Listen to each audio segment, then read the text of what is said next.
Olá, a história forma trajetórias e o tempo acaba demarcando as nossas escolhas de vida. O Câmara Livre Especial de 25 anos da TV Câmara, desde 1998, percorre um pouco dessas trajetórias para contar para você e compartilhar a vida dos nossos convidados. E hoje, os 25 anos da TV Câmara em relação ao Câmara Livre, que também tem esta idade de bodas de prata, a gente escolhe os representantes populares por um outro aspecto. Não por você ter escolhido eles para ser o seu integrante aqui no parlamento, mas pelas outras histórias que eventualmente você não conheça. Benedito Roberto Meira. Você nasceu em São Paulo. Nasci em São Paulo, Nelson. Mas viveu a infância e a juventude em Piraju. Uma parte da minha infância, né? Porque uma parte em Piraju, que é no bairro do Cágado, que é um distrito de Piraju, fica a 20 quilômetros de Piraju, fica entre Piraju e Bernardino de Campos. Sim. Né? E aí meu pai era balconista de farmácia em São Paulo, aqueles farmacêutico prático, e aí ele decidiu vir para o interior e ele ficou próximo da família dele, que meus avós moravam em Piraju, né? Meu avô Sebastião, minha avó Chiquita, professora de corte e costura, e meu avô carroceiro. E eu tinha um tio, né, o meu tio Nelson, que era dono da rádio Piratininga, de Piraju, as minhas tias professoras na cidade, tia Claudete, tia Cleusa, e aí ele resolveu chegar próximo da família. E aí o lugar que ele teve a oportunidade de montar uma farmácia pequenininha era no bairro do Cágado. Era uma comunidade pequena, assim, com uma rua só, né?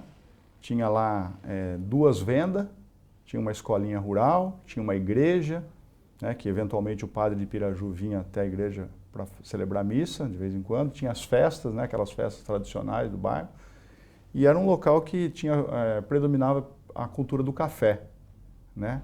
Lembrando também que naquela época ali, aquela comunidade, aquele bairro, era infestado do barbeiro, ou seja, praticamente todos os moradores ali daquela localidade foram picados pelo barbeiro, portanto tinham doença de Chagas, né?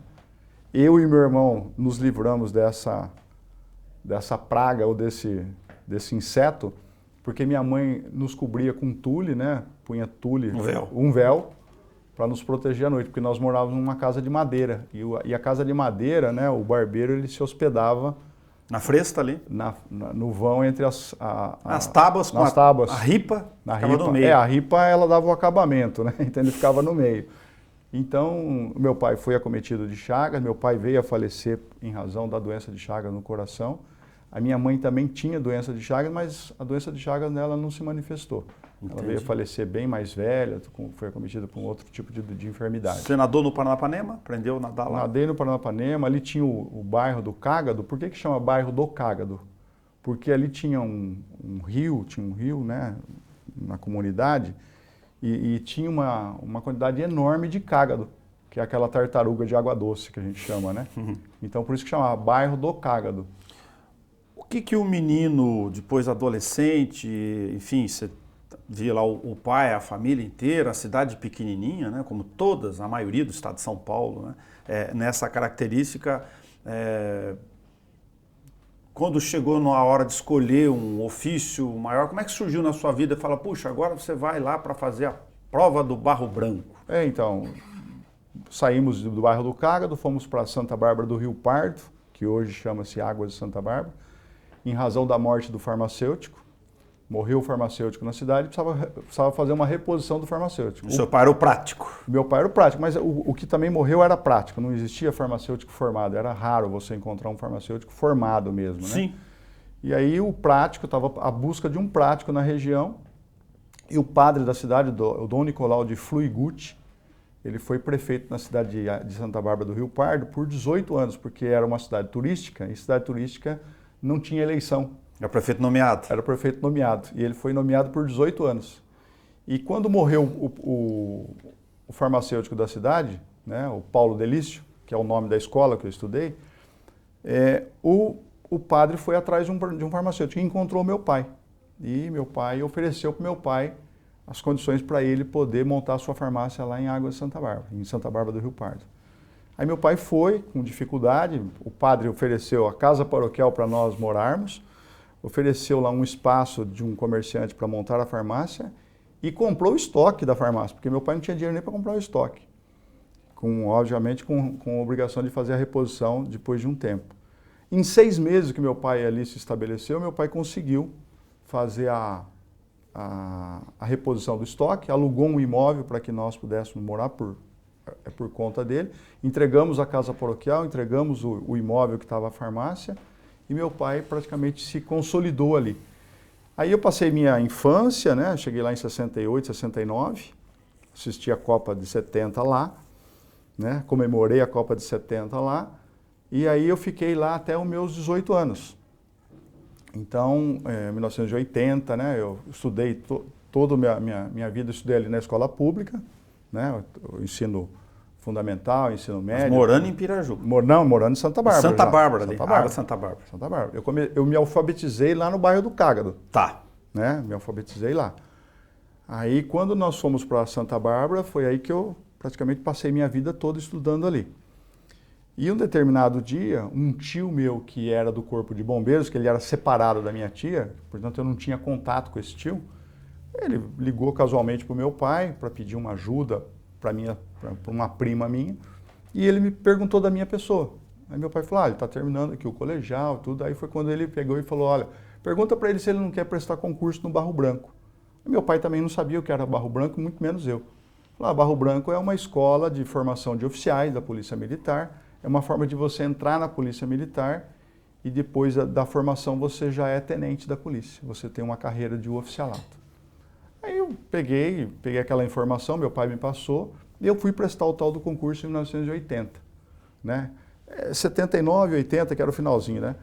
E aí eu fui prestar o concurso e foi eu mais 2 amigos meus, e nós não passamos, porque nós não tínhamos uma formação muito boa no colégio, tudo, né? Era difícil competir, mesmo porque era um vestibular disputadíssimo.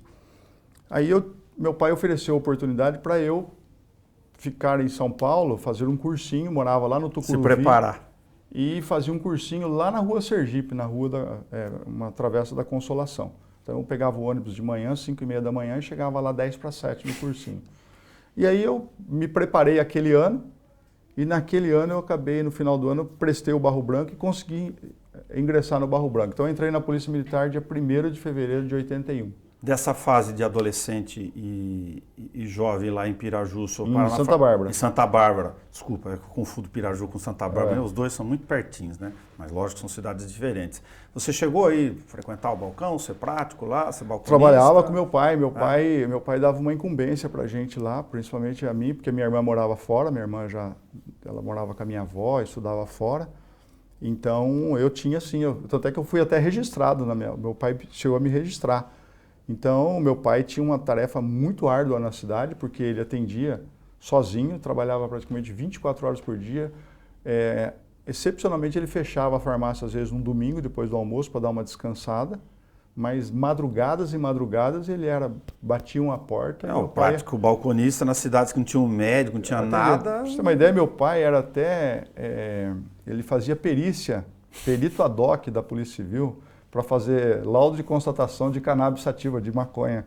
Até isso, meu pai era comissário de menor também, por causa do tamanha credibilidade que o farmacêutico tinha na cidade.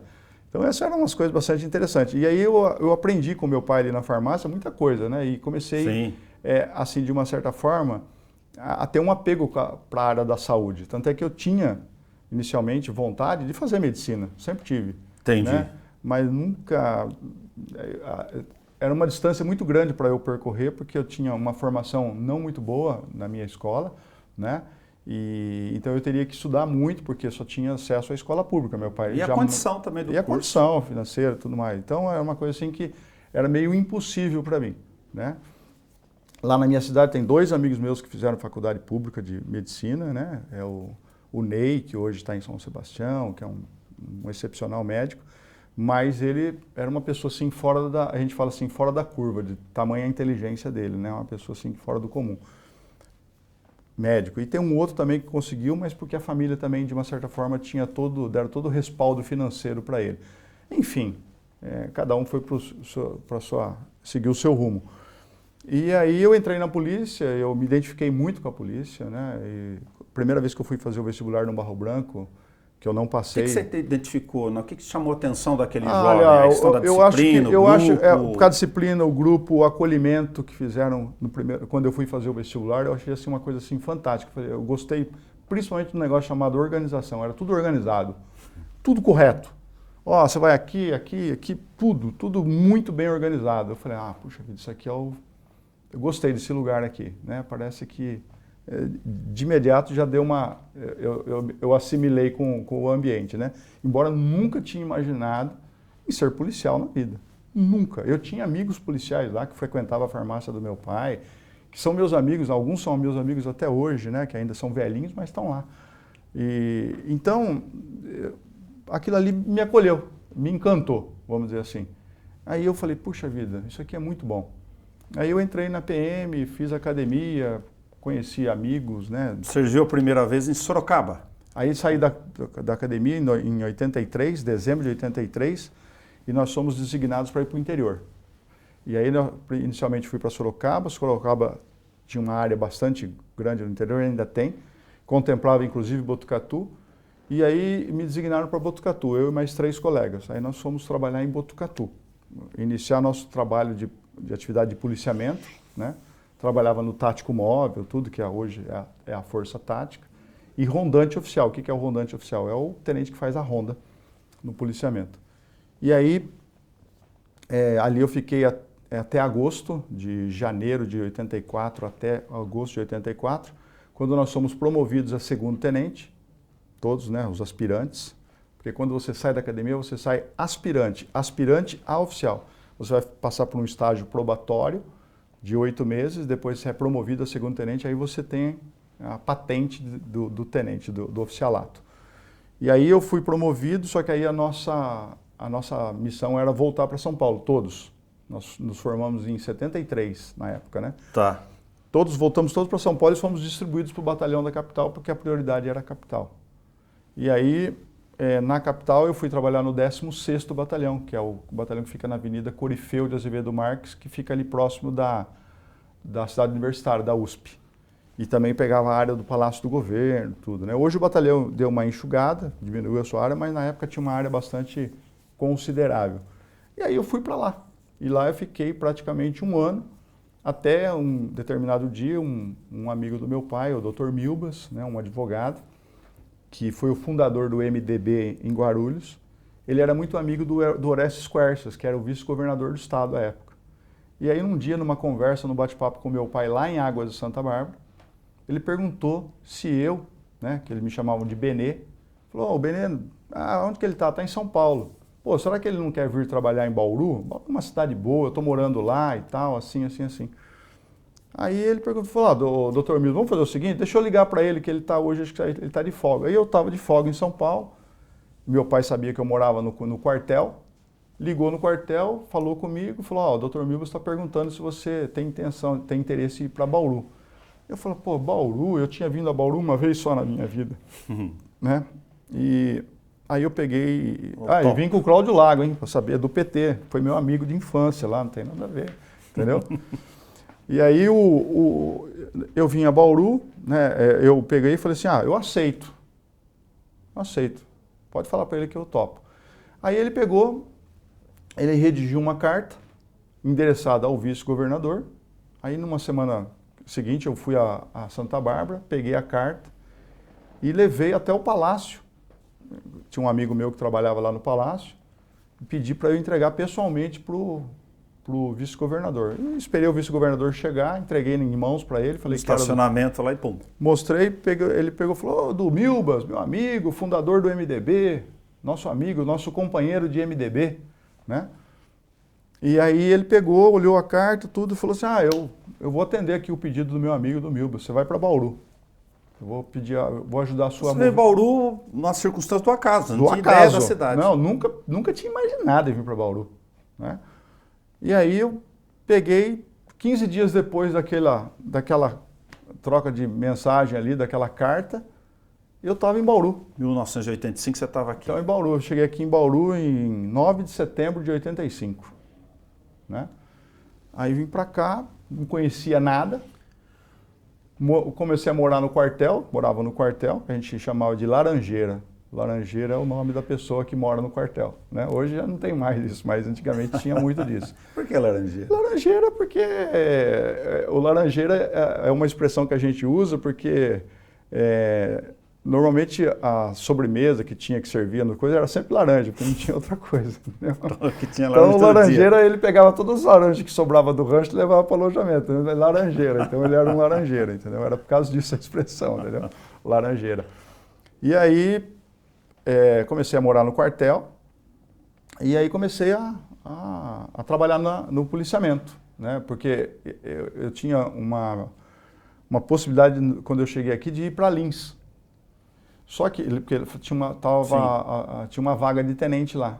Mas como tinha uma vaga de tenente também em Bauru, né, o comandante resolveu priorizar Bauru e me deixou em Bauru. Eu fico imaginando, porque a gente vai chegar lá para você ser... Que é o coronel Eurides Monteiro da Silva. Você ser comandante e tal, e ter toda essa experiência, né, que fala de passar por todos os ofícios do dia a dia, de como isso eventualmente faz diferença para a formação madura do gestor, depois de olhar o sistema, né, um sistema de segurança pública no maior estado aqui do país, que equivale a muitos países aqui do Brasil, da Europa, enfim, quanto estrutura. Né? A gente está hoje falando lá, já chegou a quase 90 mil homens, hoje 85 mil homens, enfim, no centro do estado de São Paulo. Eu estou comentando isso para imaginar, pegar a sua experiência no tempo, se você considera, por exemplo, essa questão da maturação que passa na vida de todo mundo, você pegar o jovem que vai ser economista, vai ser contador, vai ser jornalista, vai ser médico, teu filho está lá, né?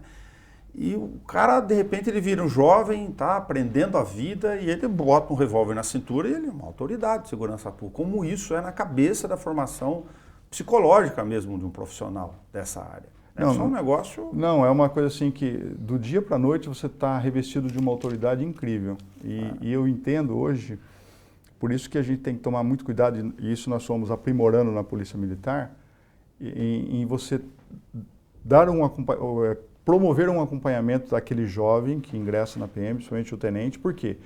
Pensa bem, o tenente, eu entrei na PM com 18 anos, Nelson. Sim. 18 anos. Então, com 21 anos de idade, 18, sai de Santa Bárbara, 21 anos de idade, 21 anos de idade, eu entrei dentro de uma viatura, com 21 anos de idade, eu tinha lá policiais com 20 anos de serviço, então, e eram meus subordinados. Eu estava comandando aquilo ali. Então, eu falo assim, que maturidade profissional eu tinha para eu, né, estar naquele momento ali comandando aquelas pessoas. Porque eu tinha lá uma estrela, porque eu tinha uma insígnia de tenente. Sim. Eles tinham lá as divisas dele, cabo, soldado, sargento, embora com idades para serem meus pais, mas eu era o comandante deles. Então, é um conflito muito grande, porque se você não tiver humildade, né, no momento desse, no relacionamento com essas pessoas, você se dá mal. Então você tem que ter a humildade em perguntar, olha, eu estou com dificuldade aqui, como é que a gente resolve isso aqui? Para você ter uma ideia, Nelson, estratégia para essa ação aqui, imagina? Na minha formação, não se priorizava tanto a atividade do policiamento, assim, me preparar para ser um comandante do policiamento. Você fala para chefia, para comando de Eu vou falar uma tropa. coisa que é meio reveladora, aqui, diferente. Quando eu entrei na PM 81, ainda você tinha aquela coisa de guerrilha e contra-guerrilha, porque a PM foi, assim, de uma certa forma, surpreendida na época do comando militar, que o país estava sob o domínio do militar. Por quê? Porque nós tivemos ações pontuais de guerrilha, principalmente no Vale do Ribeira, em que morreu lá o Alberto Mendes Júnior, né? Foi uma personagens de Bauru aí. Então a polícia estava despreparada para aquele tipo de ação. Por isso ela foi surpreendida, teve mortes e tudo mais. Então, quando eu entrei na polícia, ainda tinha um conceito que a formação do tenente tinha que ser para ações de guerrilha e contra-guerrilha.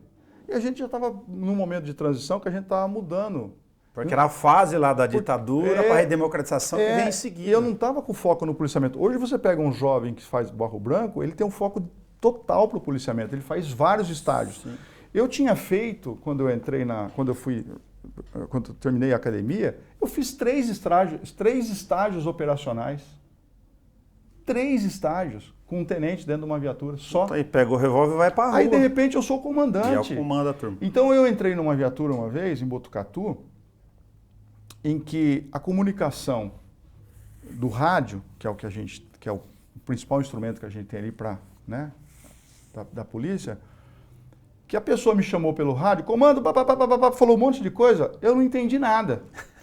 E aí o menino que estava ao meu lado, o soldado que estava à minha retaguarda, na minha diagonal, ele fala assim, seu tenente, fala QAP, pode falar QAP e QSL. QSL. Aí ele falou, ele falou isso. Traduzindo para você pra a linguagem ali, porque eu não operacional. entendia aquela linguagem ali, porque eu não tinha prática naquilo ali.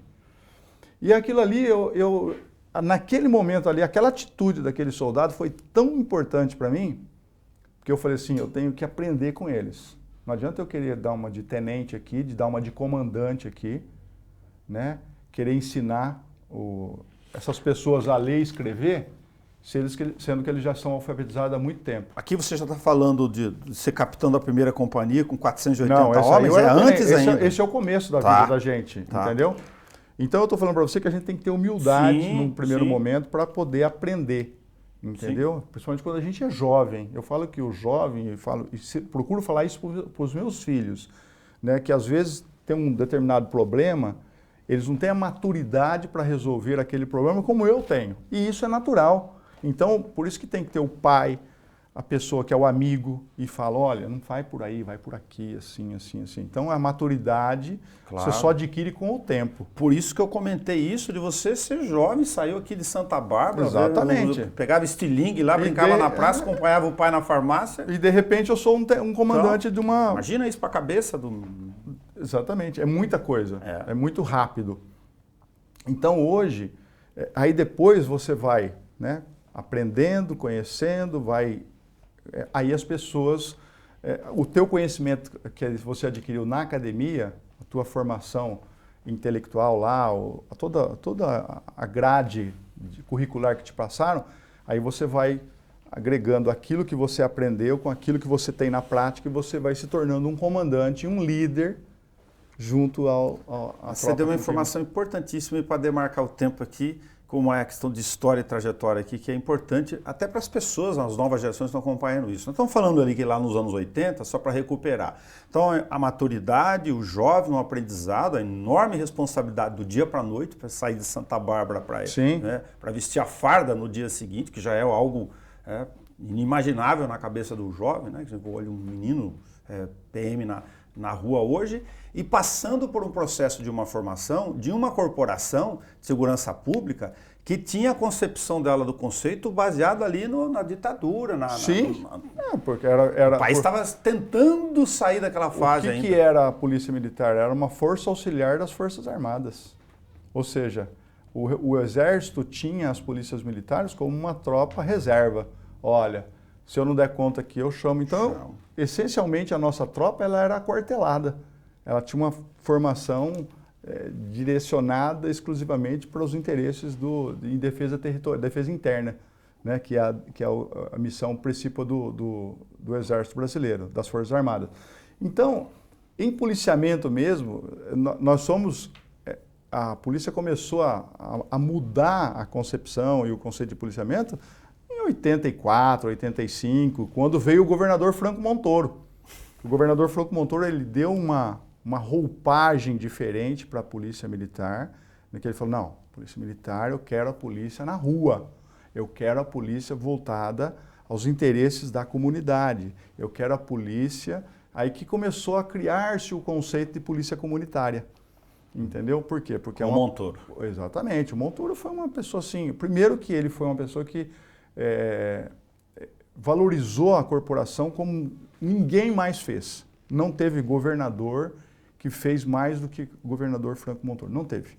Não teve. Em termos de valorização, de reconhecimento, não teve.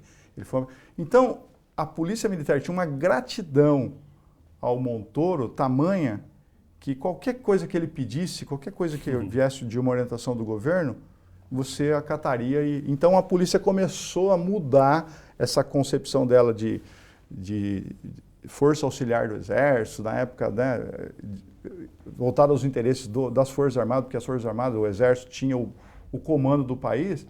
Então nós começamos a mudar esse conceito a partir do momento que entrou esse governo, que a gente fala assim, que foi um governo cidadão. Só para não perder um percurso no meio aqui, para deixar de citar, porque é importante para a sua trajetória, ao mesmo tempo que você estava aprendendo a vivência completamente diferente da sua origem, ambientação, né? Do interior, lá, bucólico, para a polícia, no mesmo tempo você quis fazer direito. Não, eu fiz direito. Ali, naquela fase ali anterior. Eu vou falar para você porque a maioria dos nossos amigos da época, todos nós fizemos direito por quê? Existia uma possibilidade, a gente chama de bizu, aquela conversa, né? De que haveria uma unificação das polícias. E na unificação das polícias, você tinha lá a figura do delegado de polícia, que ele é um requisito para ele ser delegado, ele tem que ser bacharel em direito, tem que fazer faculdade de direito. Então nós fizemos, na verdade, a grande maioria fez faculdade de direito, pensando nessa eventual unificação, porque, unificou. Pô, eu sou bacharel em direito, então eu tenho requisito para, nessa nova concepção aqui, dessa nova polícia, eu estar em si. Então, o direito, na verdade, eu acabei mergulhando em fazer exatamente por causa disso. Projeção para carreira, oportunidade ali. Para carreira, não pensando em advogar, como hoje eu sou advogado, não, nada disso. Pensando. Mas é uma baita formação humana, não é? Mas a carreira, mas aí, de uma certa forma, agrega para o teu conhecimento. Como também se você fizesse administração de empresa, podia agregar. Como se você fizesse psicologia, tem um monte de amigo meu que é psicólogo, que agrega também, porque na polícia você é administrador, ora você preside inquérito, você está na função de um delegado de polícia, ora você está resolvendo conflito e litígio de policiais militares, de conflito familiar, em que às vezes o policial não tem a quem recorrer e ele vem e fala com você, e quando você não dá esse respaldo para ele, o risco grande de ter um suicídio acontece, né? Por isso nós temos uma alta taxa de suicídio na corporação. Então, você tem que ser tudo. Você tem que ter uma formação ali ao ponto de você conhecer praticamente todo... É um universo muito grande, sabe? É muito complexo, mas você tem que conhecer tudo. E eu imagino nisso, colocando para uma questão de gestão, de ter essa noção de estruturas operacionais, dos papéis, né, da polícia comunitária, dos batalhões específicos, dos serviços especializados em inteligência, construção da proteção do próprio Estado, né, como autoridade militar, e ter essa noção da figura do homem, do ser humano, que você falou que passa, por força da própria profissão, sob o acidente do estresse diariamente. Nossa, demais, porque o policial ele vive num conflito muito grande. Eu falo assim que às vezes ele tem que ter... o policial tem que ter uma capacidade de tomar decisão, Nelson, como nenhum profissional toma. Por exemplo, você é jornalista. Você tem uma matéria, tem um fato, mas você tem tempo para buscar o fato, conversar com uma parte aqui, uma parte ali, aí você conversa com 8, 9 pessoas, você fala, bom, agora eu já tenho a minha história, agora eu já tenho a minha matéria, agora eu vou ver qual é o gancho que eu vou pegar para desenvolver minha matéria. Então você tem tempo para isso. Você pega um médico, o médico vai fazer uma cirurgia, ele tem os exames, ele tem lá, ele já examinou o paciente, tudo. Então quando ele vai para o centro cirúrgico, ele já sabe o que vai fazer. Você pega um juiz que vai tomar uma decisão, ele leu o processo, teve calma, ele foi para a casa dele. Hoje ele tem o auxiliar que, né? O assistente que está lá. O assistente que está tal. Então ele toma uma decisão com tranquilidade, com todo o respaldo. O Ministério Público, idem, para oferecer uma denúncia, para fazer um delegado de polícia, para investigar um caso, tudo. Agora o policial militar, ele tem que tomar às vezes uma decisão em fração de segundos, que é um momento em que você está numa situação de conflito, né, em que ele fala assim, ele tem uma arma na mão, ele sabe que ele pode atirar numa pessoa desde que ele esteja respaldado nas excludentes da ilicitude, que é a legítima defesa, estado de necessidade, né, exercício regular de direito, tal. Então ele tem lá, ele sabe das excludentes. Só que isso ele tem que raciocinar e tomar uma decisão em fração de segundos. Atiro ou não atiro, faço ou não faço. E um disparo de uma arma contra uma pessoa, eu posso errar, eu posso provocar uma lesão, mas eu posso matar. Ou ser morto. Ou ser morto. Então, é a decisão, é o profissional que tem que tomar uma decisão mais difícil de todos. Não tem outra profissão que se compare à do policial no tocante a tomar a decisão de imediato. Não existe outra profissão que você tem uma decisão tão rápida e tão instintiva. Então, isso ele tem que ser treinado. E isso às vezes gera conflito, porque se ele toma uma decisão errada, eu vou ter lá, com todo respeito, um delegado de polícia que se porventura instaurar um inquérito, ou um oficial que instaurar um inquérito policial militar, vai ter todo o tempo, você errou aqui, tá aqui, você deveria ter feito isso. Eu tenho lá um Ministério Público, você errou, vou te acusar, vou te denunciar por causa disso. Absurdo o que esse policial militar fez. Aí vem o juiz, com todo o tempo, pega o inquérito do delegado, pega o inquérito da Polícia Militar, pega a denúncia do Ministério Público e toma uma decisão. Com ar-condicionado, tranquilo, é fácil tomar uma decisão. E quem tomou a decisão na hora lá? Essa é mais difícil. Isso é o conflito do PM. Essa é a zona de conflito. Aí ele é exigido, porque ele tem um regulamento. Porque me perguntaram, poxa, o que você acha da desmilitarizar a polícia hoje? Eu falei assim, hoje o nosso país, pela concepção que eu tenho do país hoje aqui, desmilitarizar as polícias militares é um retrocesso.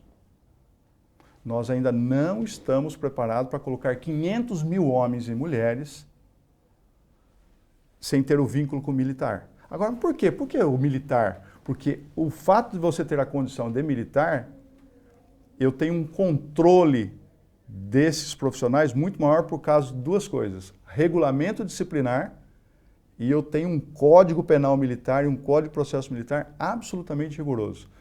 O Nelson, jornalista, trabalha na TV Câmara. O seu chefe imediato aqui, vamos imaginar que seja o diretor de jornalismo, ele chega para você e fala assim, Nelson, amanhã eu quero que você faça uma matéria entrevistando lá o vice-prefeito da cidade. Aí você fala assim, não vou fazer essa matéria. O que acontece para o Nelson? O máximo que pode acontecer para o Nelson aqui é instaurar uma sindicância, né? Porque você é servidor, aquele negócio todo, tudo mais. Depois você vai até justificar e falar, eu não vou porque não estava passando bem, eu não tenho afinidade com o vice-prefeito me ofendeu, enfim, é justificar. Sabe o que acontece na Polícia Militar se um soldado, um cabo, um sargento ou um tenente recusa e fala assim, eu não vou cumprir essa ordem do senhor? Ele é preso. Preso por insubordinação.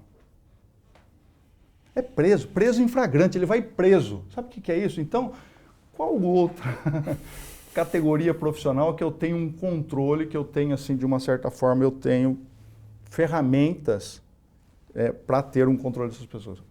Só nossa. Por isso que eu vou aproveitar essa fala sua e ir lá para a gestão do capitão da primeira companhia com 480 homens, jovem, com a tropa desse tamanho. Eu posso falar para você que foi a etapa, eu fiquei 10 anos nessa atividade, praticamente 1/3 da minha carreira como capitão lá.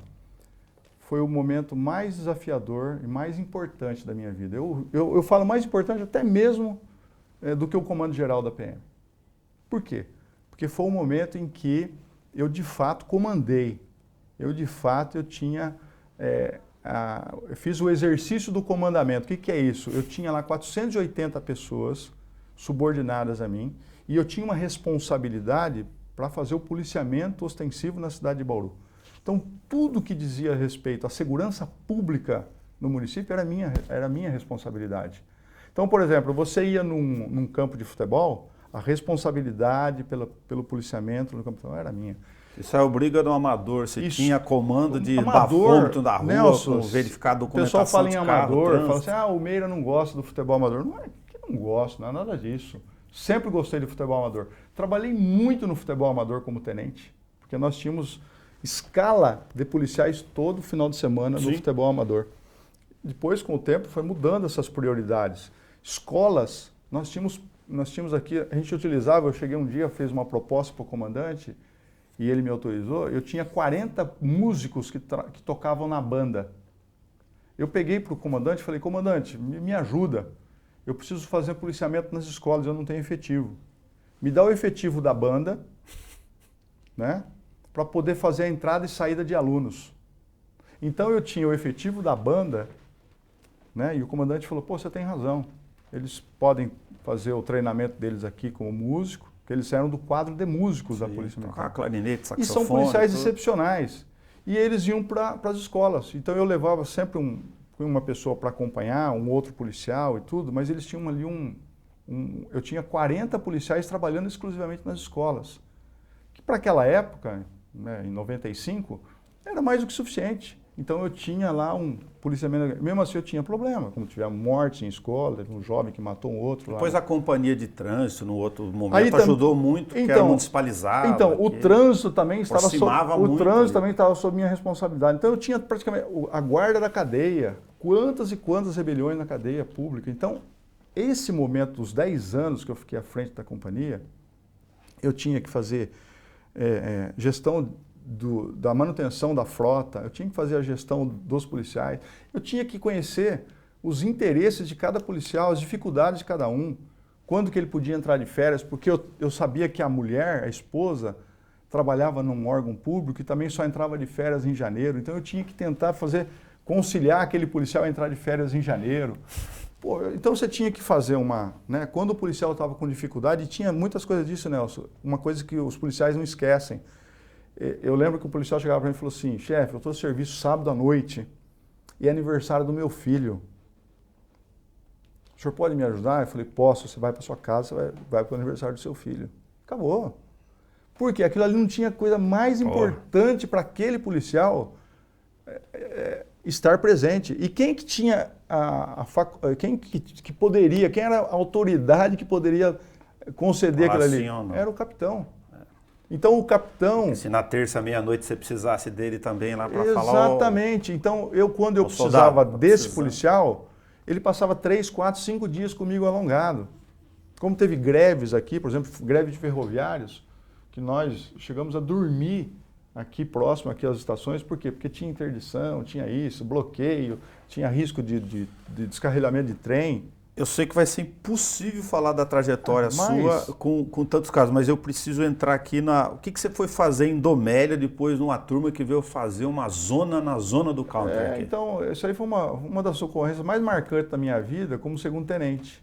Nós tivemos veio um trio aqui, né? E eles promoveram o terror na cidade.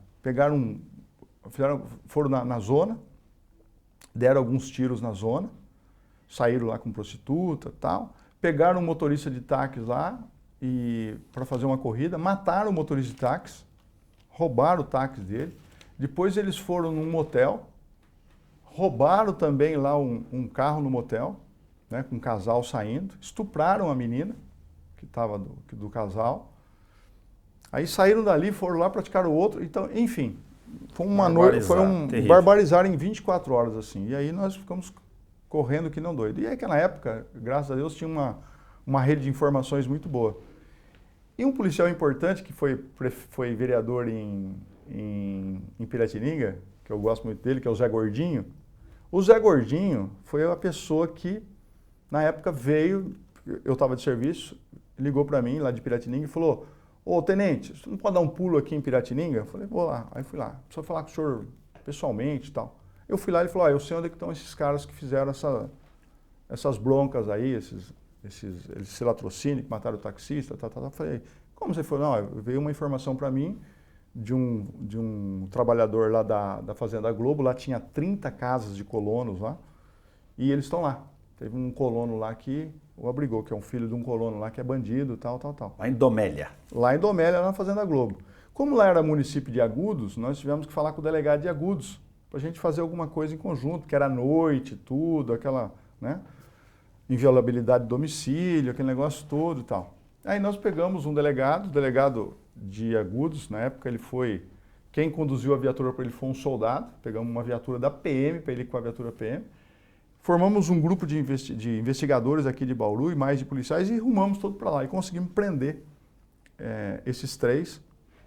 dentro da casa, dormindo no chão, com todas as armas debaixo do colchão, sabe? O carro roubado ali, já tínhamos localizado o carro roubado do casal, que eles estupraram no motel, aquele negócio todo, que eles abandonaram o táxi no motel e roubaram um outro carro. Então foi uma ocorrência assim, sabe, significativa, marcante. Eu lembro que no Jornal da Cidade, né, saiu uma foto tão grande assim, tinha tanto PM, com farda de tudo quanto é tipo de coisa, apontando arma, enfim, uma foto histórica, que eu tenho guardado até hoje, essa foto, sabe? Então foi uma ocorrência que naquela época me marcou muito, muito, muito, muito. E dali para frente, a quantidade de ocorrências que eu atendi, que eu participei, foram inúmeras. Como que você se tornou comandante-geral da Polícia Militar do Estado de São Paulo? Então, a minha história de comandante-geral foi interessante, né? Primeiro que quando você é tenente-coronel da PM, ou major, a Polícia Militar te dá uma oportunidade, você tem que concorrer a um doutorado, né? Eu tenho que fazer lá, a gente chama de Curso Superior de Polícia, chama CSP. Tá. E eu fiz esse curso superior de polícia como major. Eu estava na polícia rodoviária e tinha um grupo de oficiais estudando, porque você tem que se preparar, porque é uma prova bastante complicada. Aí nós estudávamos lá no final de semana, vinha o pessoal de Marília, tudo, a gente estava tudo aqui em Bauru. E eu comecei a me preparar. E eu me preparei, mas já estava me preparando para o outro concurso, não para aquele. No fim, eu acabei passando e fui fazer o curso superior de polícia. Bom, terminei o curso superior de polícia, o que isso significa? Que eu tenho requisito para ser coronel da PM. Não significa que eu vou ser coronel. Ok. Porque a promoção a uma coronel é por merecimento só, não é por antiguidade. Você é tenente-coronel... Mas tem que ter o requisito. Eu tenho que ter o requisito. Se eu não tiver aquele requisito, eu nem entro na lista. E aí eu acabei sendo promovido a coronel, né, no final de 2009, início de 2010. E minha primeira unidade eu fui para São Paulo, fui para o CPA M4, na zona leste da capital. Você já foi para lá, voltou para lá? Fui para lá. Eu estava aqui em Bauru, comandava o 4º Batalhão e voltei para São Paulo. Eu estava lá em São Paulo, já fazia quase um ano, quando o comandante-geral, que era o coronel Camilo, ele pegou e falou assim: Meira, eu preciso perguntar se você tem interesse em ir para Araçatuba. Eu consultei alguns amigos meus aqui, que moram lá próximo, Marília, tudo, mas ninguém quer ir para lá. E eu estou oferecendo para você, porque você é de Bauru, você tem interesse em ir para lá? Eu falei assim, ele falou assim, eu estou precisando de alguém que vá para lá. Eu falei, se o senhor está precisando, o senhor pode contar comigo. E eu peguei e falei para ele, pode me mandar. Aí ele pegou, no outro dia, um ato, eu fui para Araçatuba. Araçatuba era um comando recém-criado, tinha tido apenas um comandante. E ele me deu uma missão, ele falou, nós vamos instalar lá o grupamento aéreo, uma unidade do Águia. O povo não queria ir lá na época? Por que a pessoa não queria? Por causa da distância. Ah, tá. 500 questão quilômetros. Geográfica, moradia, muito longe, principalmente o pessoal da capital. Sim. Então, ele consultou o pessoal que morava aqui no interior, e ninguém do interior queria vir. E, vamos assim, a última pessoa com quem ele falou foi comigo. E eu peguei e falei, eu vou, comandante. Tá. Eu tinha uma gratidão a devolver para ele, porque, na verdade, afinal de contas, eu fui promovido na gestão dele. Eu falei, não, pode contar comigo. E a diferença disso aí é que o comandante de Araçatuba começava a fazer parte do grande comando, porque você tem 60 coronéis e tem 25 coronéis que faziam parte do grande comando, que tomam as decisões mais importantes da PM. Tá. E eu no cargo... Existe ainda esse grande comando? Existe, mas já deu uma descaracterizada. Tá. Mas normalmente tem. Se você tem um grupo lá dos 60 coronéis, pelo menos um terço dos coronéis você faz o grande comando. Que são as decisões mais importantes, são as pessoas que promovem os novos, sugerem as novas promoções, aquele negócio todo. Aí eu peguei e fui. Quando eu cheguei lá, eu fui muito bem acolhido em Araçatuba, né? E eu estava me preparando para ficar em Araçatuba, depois eu ia encerrar minha carreira em Bauru, que eu ia substituir o Lamoso, que estava aqui. Sim. Aí eu estava lá, de repente, nós fomos fazer a inauguração do sistema do Águia, tudo, e o governador foi à região, à cidade de Araçatuba para fazer a entrega do novo... Era o Alckmin já? O Alckmin, era o Alckmin. Aí o Alckmin foi e ele passou 2 dias na região e lá, o interior, é completamente diferente da capital. Você vai na capital, o governador é vaiado, xingado, joga ovo, tomate, dependendo do lugar, né? E aqui no interior não, aqui no interior é banda, música, todo mundo aplaude e tal. E Araçatuba não foi diferente. Então teve lá coral, teve lá, enfim, o governador se sentiu assim, muito acolhido. E eu, de uma certa forma, como comandante ali, eu que o assessorava, estava dando apoio. Aí ele dormiu na cidade, olha só o que aconteceu, ele dormiu na cidade, porque ele tinha uma agenda na região, no dia seguinte. E eu fui, naquela noite, ele convidou a gente para comer uma pizza. E ele chamou vereador, prefeito da região, tudo ali para... E eu fiquei ali porque eu morava ali, eu era laranjeiro, morava no quartel. E aí terminou lá a recepção com os prefeitos e tal. O governador falou, tem algum lugar para a gente tomar um café aqui, comandante? Eu falei, não, tem uma padaria que fica aberta a noite toda, aí vamos lá. Aí fomos lá na padaria e ficamos tomando um café. Sei que era 1h30, 2 horas, o governador falou, agora eu vou descansar um pouco, que amanhã a gente tem uma agenda boa e tal. Ele chamou o assessor e falou, aqui que nós vamos amanhã? Ah, tal lugar, tal.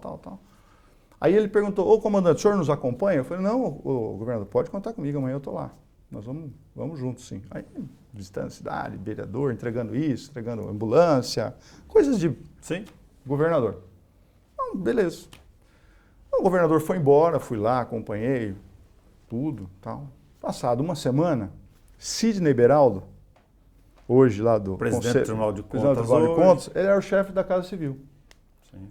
Aí o Sidney Beraldo liga para mim, em Araçatuba, comandante Meira, tudo bem com o senhor? Eu falei, pois não, secretário, o que eu posso ajudar e tal. Falou, o senhor poderia dar um pulo amanhã aqui no Palácio? Preciso conversar com o senhor. Eu falei, tudo bem, preciso conversar com o senhor pessoalmente. Eu falei, tá bom.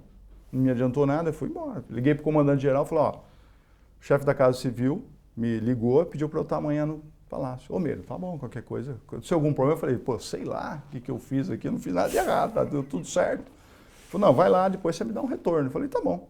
Aí eu fui lá no dia seguinte, estava lá o Castelo Branco, estava o Ricardo Salles, também era um dos secretário assessores. do Meio Não, Ambiente, era assessor ainda? Ele era assessor, depois ele foi secretário... Estadual do Meio Ambiente? Não, do particular. Ele era, Tá, desculpa.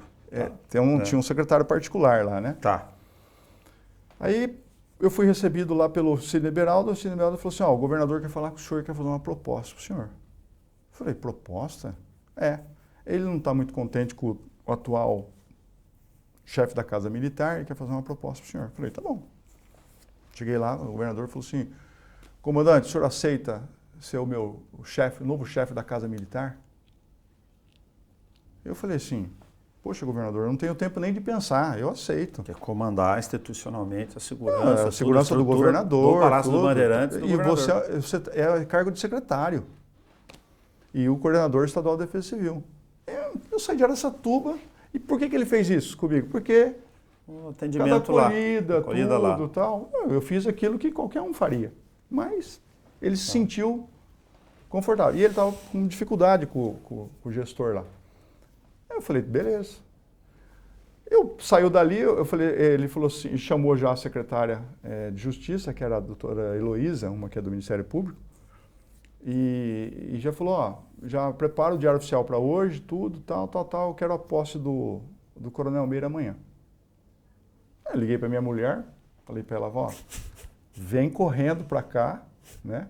Tive que pedir um apoio aqui para alguém levar ela para São Paulo, porque não tinha nem ônibus. Minha mulher foi lá e pelo menos alguém da família para participar, né, do ato. Né? Aí eu fui nomeado, tudo, fui tentar conversar com o chefe da Casa Militar, não consegui. Ele não me atendeu e tal, e foi embora. Bom, não prefiro nem citar o nome dele aqui, porque a culpa não é a minha, foi uma decisão do governador. Aí eu estava no palácio.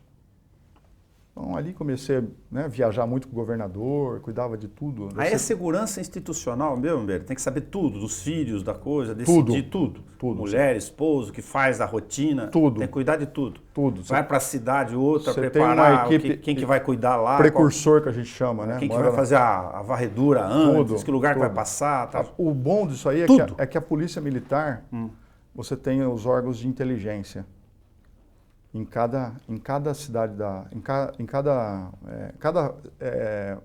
batalhão, sim, você tem uma unidade de inteligência. E quando você tem uma sede de CPI, você tem uma unidade de inteligência maior. Então, quando você vai para uma cidade daquela região, você vai lá na unidade de inteligência e eles têm a incumbência de fazer todo o precursor. itinerário, qual que é o itinerário alternativo, faz tudo. E o chefe da Casa Civil lá que cuida lá O chefe da Casa Militar. Da Casa Militar, ele do vem, gabinete. manda um tenente ou um capitão, 1 dia, 2 dias antes. Você vai lá e traz o relatório para mim. Não, vai lá e fala decide, onde vai. Então, quando o governador chega, já está tudo preparado. Lógico.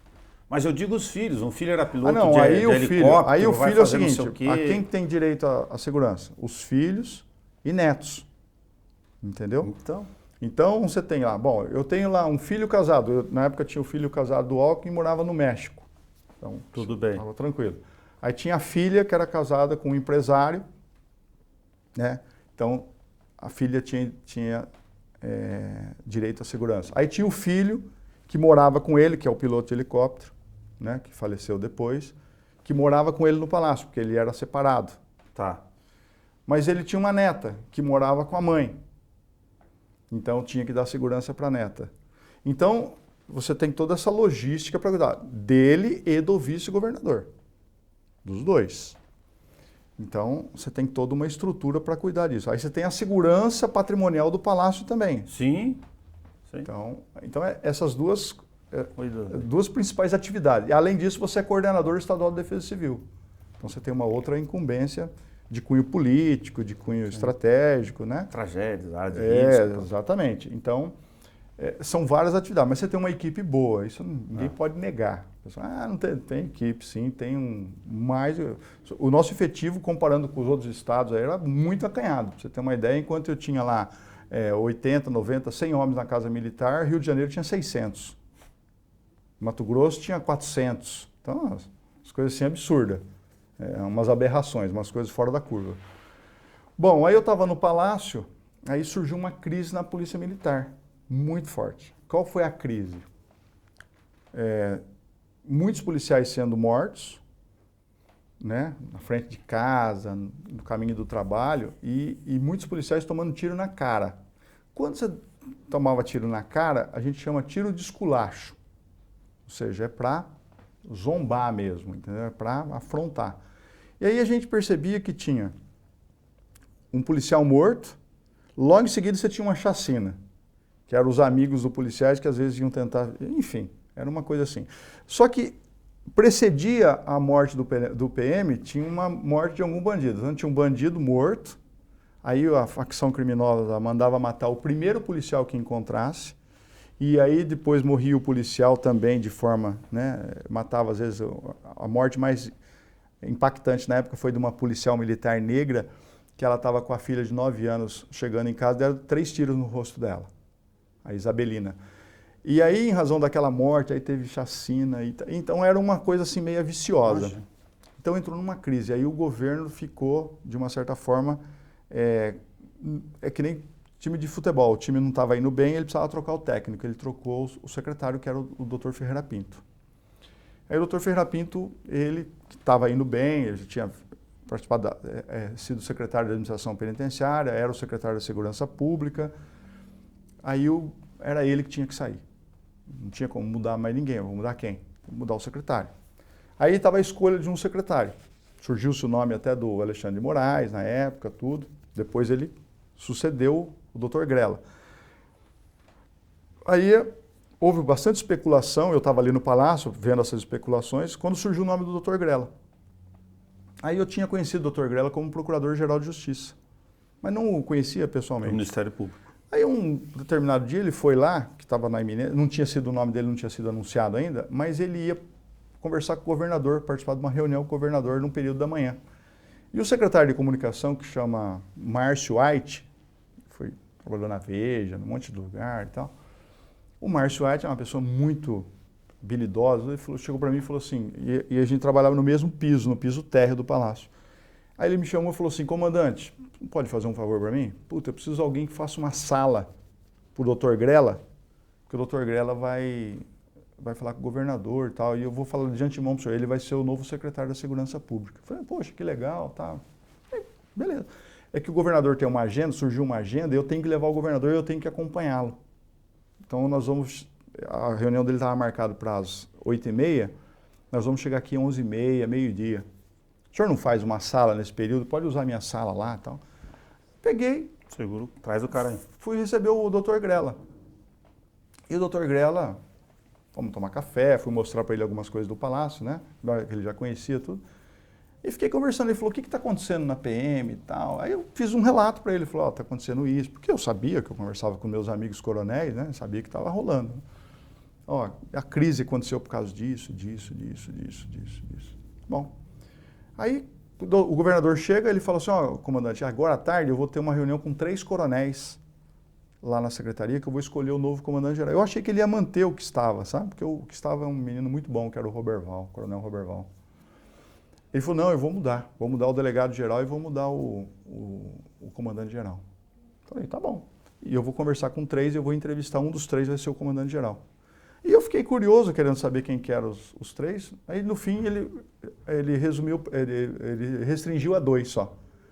E os 2 bons coronéis e tal, fiquei sabendo, né? Os 2 são amigos meus e tal. E aí, pô, beleza, tá? A PM vai estar em boas mãos, né? Quem pode ser comandante-geral? Quem é coronel da ativa? Está entre os 60 que está ali. Menos um, que é 61, mas um é médico, não pode. Então são 60. Tem que escolher um deles. Aí quando ele pegou e foi ter essa reunião, ele teve a reunião com esses 2 coronéis à tarde, e eu fiquei ali, eu estava cuidando de um monte de coisa, estava com um problema de defesa civil, com queda de ponte, município, conversando com o prefeito, com o vereador, a rotina era essa. Quando chegou a noite, Laranjeira também, morava lá no palácio, o governador, o ajudante de ordem do governador era o coronel Salles, que foi comandante-geral e que hoje é vereador em São Paulo. O coronel Salles era major e estava fazendo as vezes do capitão ali. Ele ligou para mim e falou assim, ô comandante, tá, não sei o quê, papá. Ó, o senhor não vai sair não, né? Eu falei, não, eu tô aqui, eu jantei, vou ficar aqui, que eu tenho um monte de coisa para fazer aqui, cara. Eu tô aqui no computador aqui fazendo um monte de coisa. Aí ele falou, o Dr. Grela, ele vai conversar com o governador agora, à noite, e ele pediu para falar com o senhor antes de entrar para a sala do governador. Eu falei, doutor Grela, é. Ele falou, ó, se prepara. Eu falei, tá bom. Me preparar para quê, pô? Quando chega o doutor Grela, foi anunciado tudo, eu fui receber, ele falou, comandante, preciso falar com o senhor aqui 2 minutos antes. Aqui. É uma decisão importantíssima. Conversei com os 2 coronéis hoje lá e tomei uma decisão do novo comandante-geral. Eu queria falar isso com o senhor antes. Falei, quem que é? Eu decidi não escolher nenhum dos 2, eu decidi escolher o senhor. Porque a nossa conversa hoje foi mais franca e transparente impossível. Eu acho que dos que eu entrevistei o senhor, eu acho que o senhor reúne os requisitos para ser o novo comandante-geral. Só que preciso saber se o senhor aceita, porque o senhor é secretário aqui, né? Sim. Se fosse comparar, Nelson, eu estava numa situação muito mais confortável. Eu tinha uma possibilidade de carreira mais proveitosa em cargos e, né, pós-saída, ficando no palácio, politicamente, do que na comando da PM. A PM desgasta muito, né? Mas eu falei, poxa, a vida inteira eu trabalhei no policiamento, aí pesou o policiamento, pesou pensar nos policiais, pensou eu pensar na vida do policial. Você teve que decidir na hora também. A oportunidade de eu fazer alguma coisa para a minha tropa, né? Embora seja um cargo bastante oneroso, espinhoso, que a qualquer momento você está na berlinda, você cai. Falei, ó, doutor Grela, se fosse fazer uma análise aqui de custo-benefício, eu jamais aceitaria o convite que o senhor está me fazendo, mas é uma questão pessoal de paixão pela PM. Eu gosto da PM. Pô, eu tenho a oportunidade de ser o comandante da minha PM, que eu jamais imaginava ser o comandante da PM um dia, jamais. Né? Eu jamais imaginava ser coronel da PM. E eu estou aqui hoje, chefe da Casa Militar, agora o senhor me oferece isso, eu não posso negar. Mas nós temos que pedir para o governador, porque afinal de contas, ele que vai me permitir ou não, porque eu sou secretário dele, se ele me autorizar.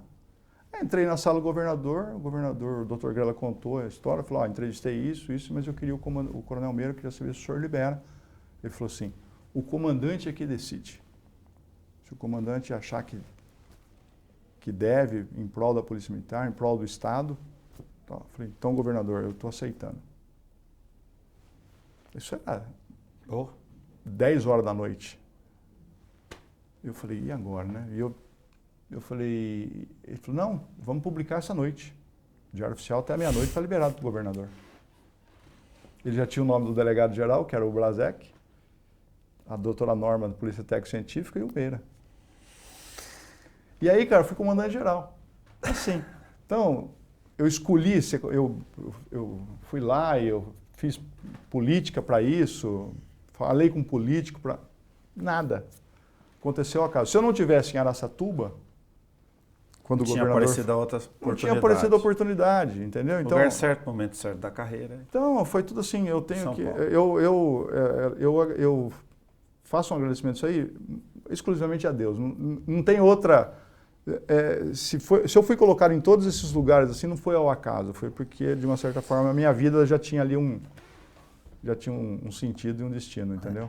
Não que eu achasse que ia ser diferente, mas eu vou ter que te convidar para fazer 25 anos aqui, um Câmara Livre especial, para a gente parar aqui no Comando Geral. Tá e depois bom. eu te convido de novo para a gente falar, De porque é política. um monte de experiência relacionada a essa área. Topa? Não, topo, Nelson. O que eu quero só deixar claro é que toda essa experiência da gente na Polícia Militar, trabalhando na atividade operacional, trabalhando na parte na gestão administrativa, trabalhando com direito, porque você mexe muito com a questão do direito, com a questão administrativa, com a gestão. Aprendi muito na gestão, principalmente naquelas soluções que a polícia buscou encontrar para reduzir custo, para reduzir emprego de recursos humanos, para otimizar recursos humanos, porque, pensa bem, você tem 645 municípios, é a única representação do Estado, a Polícia Militar é a única representação do Estado que se faz presente nos 645 municípios, mais 20 distritos, 24 horas por dia. Mas não é 24 horas assim, não, tá lá. Ah, tem um PM, mas tem um PM. Você vai lá em Bariri, tem um PM. Você vai lá em Balbinos, tem um PM. Você vai lá em qualquer cidade. Uru, tem um PM. Sim. Então, qual outra entidade do Estado, qual outra representação do Estado que se faz presente 24 horas em todos os municípios? Não tem. Então, é um desafio muito grande essa instituição chamada Polícia Militar, em termos de distribuição de recursos, em termos de doutrina, em termos de gestão, enfim. Viaturas envolvidas, são 18 mil viaturas, são mais de, hoje são 30, 40 aeronaves, você tem lá equinos, você tem cães, você tem tudo. Imagina. Armamento. Armamento, logística, é uma coisa assim absurda. Que nós temos aí uma... Imagina. E por causa mesmo dessa dimensão e tamanho que eu vou agradecer ao Benedito Roberto Meira, a gente conheceu um pouco do Benê, né? E para a gente conversar só sobre a questão do comando geral, do que funciona essa instituição chamada Polícia Militar, dessa experiência. Tá bom. Muito obrigado por ter compartilhado conosco. Obrigado, Nelson. Valeu. Câmara Livre Especial, 25 anos, conversa sobre trajetórias de vida, os representantes que você escolheu aqui no Poder Legislativo, para a gente enxergar uma outra carreira que você nem sempre conhece no dia a dia. Até o nosso próximo encontro.